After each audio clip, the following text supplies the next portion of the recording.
Good morning, friends. So, meeting after a long time. Today's lecture is all about the clinical trials and research studies, particularly in field of oncology. So, I will be dealing with the basic idea regarding the how to conduct the clinical trial and research studies, and what are the basic definition we should remember, and the headlines under which the clinical trial has to be conducted. Before embarking upon to the clinical trial, I would like to give you some small definitions in oncology, like complete response. The definition of complete response is a complete disappearance of all evidence of a disease and no new lesion or disease-related symptoms.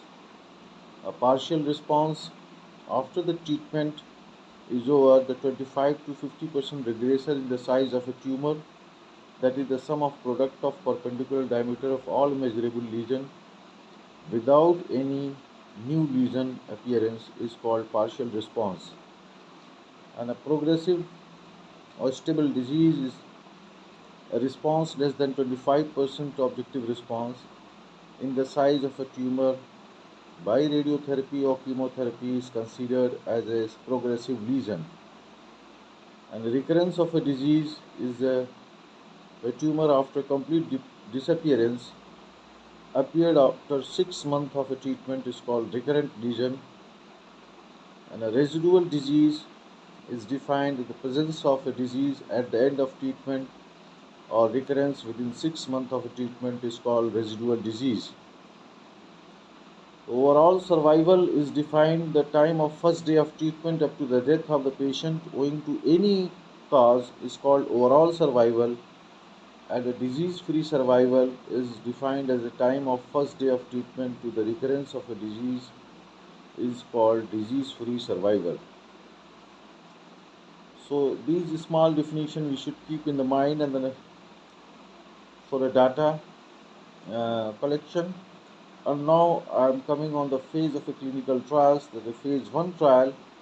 This trial is performed with a small number of patients after taking consent of a patient as well as approval of a institute ethical committee to determine both toxicity profile of a particular type of a drug or particular mode of a treatment, as well as determine the effect of a drug on a body, that is called pharmacodynamics, and to find out the effect of a body on a drug, that is a pharmacokinetics, that drug metabolism by metabolism on the liver and a kidney and excretion.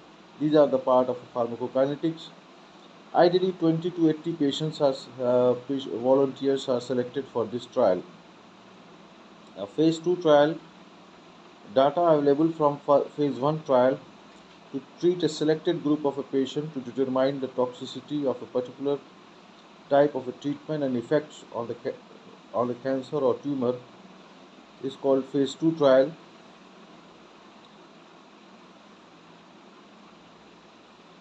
And a phase 3 trial, phase 2 trial is basically conducted on 100 to 300 patients.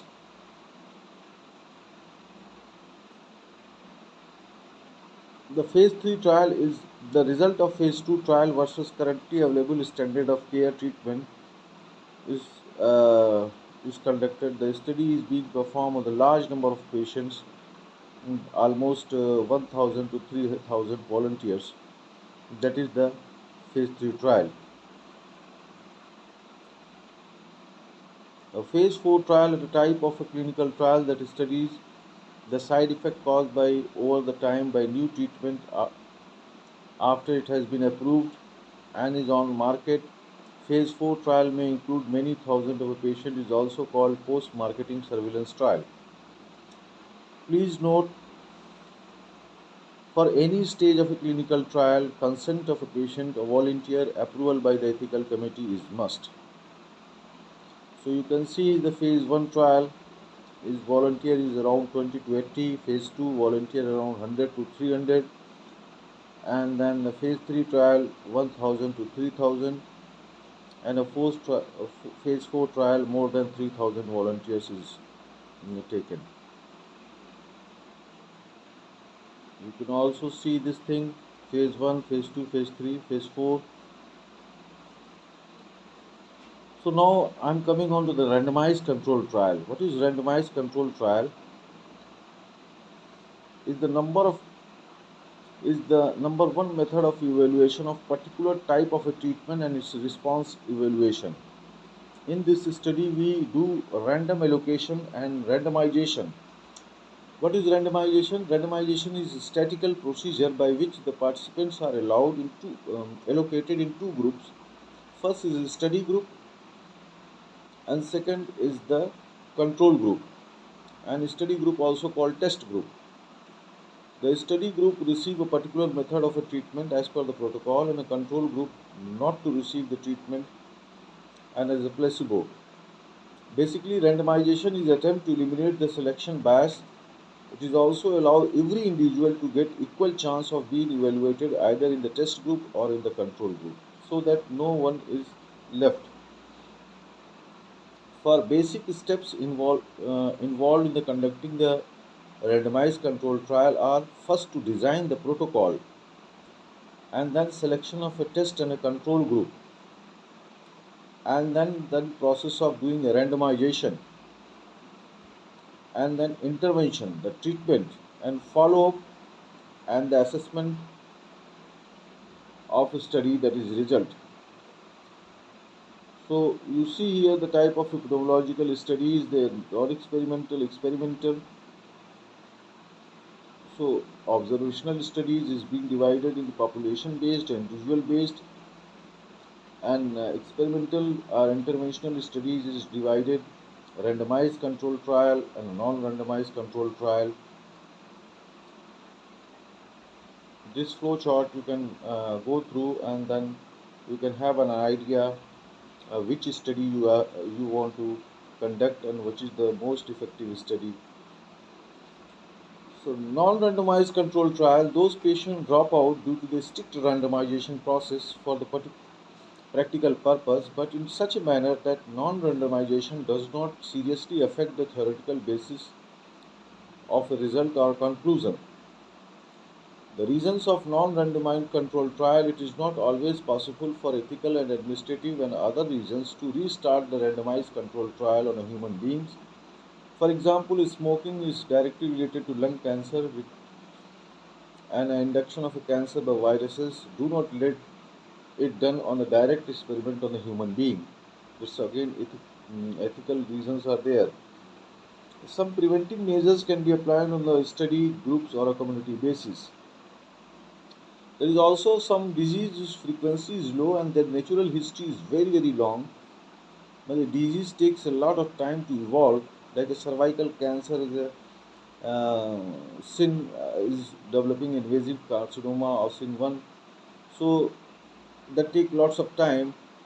So here randomized control trial require a very long follow-up for thousands of people for a decades or more. Then we prefer the non-randomized control trial here. So quality of information, if you can say, that level 1 evidence is meta-analysis, systemic review, randomized control trial, cohort study, case control study, case series of case reports, background information, expert opinion.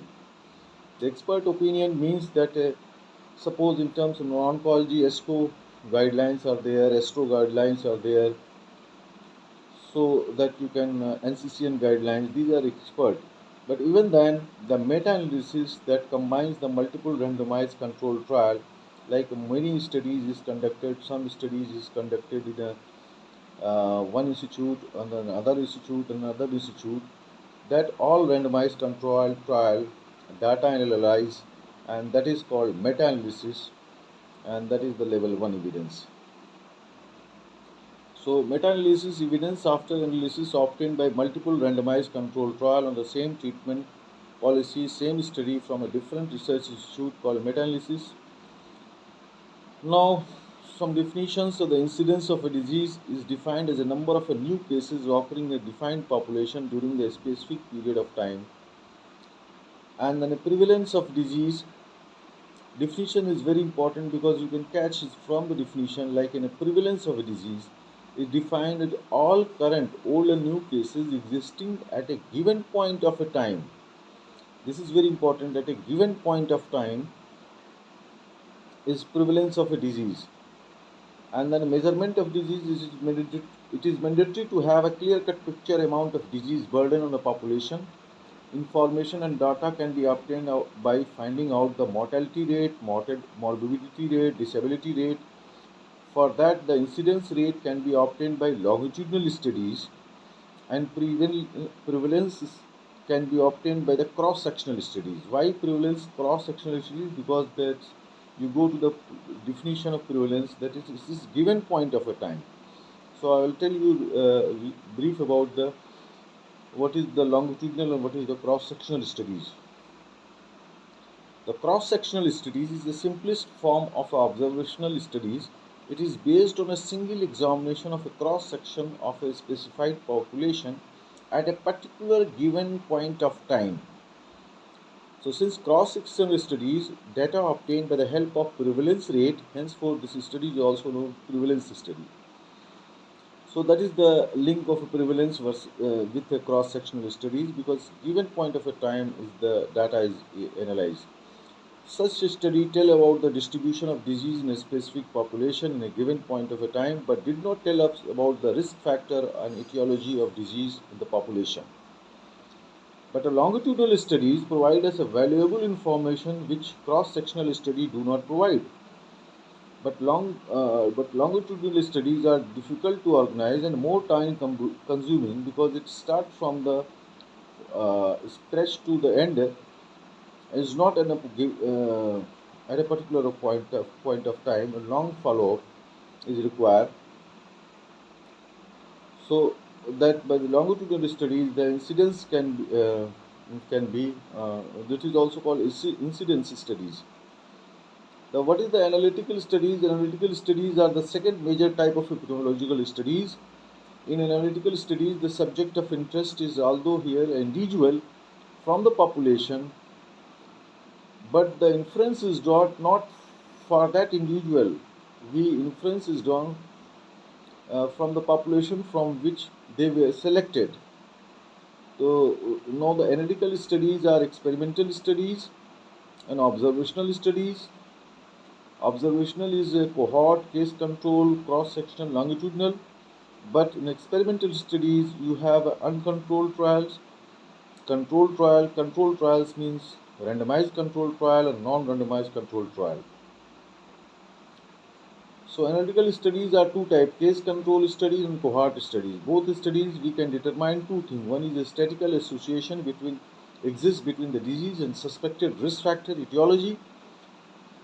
Other one, if a risk factor is identified, what is the strength of association between the risk factor and a disease?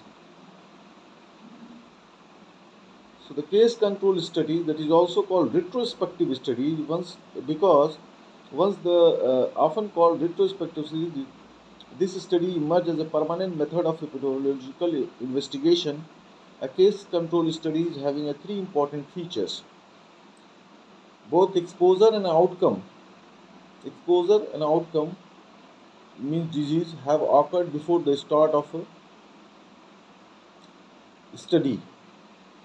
Study proceeds from effect to cause. So by definition, case control study have two arms. One is a case, other is a control. So case control studies conducted on a disease that is already developed. For example, one can consider immunized is a case and control as an unimmunized child. So odd ratio how to calculate.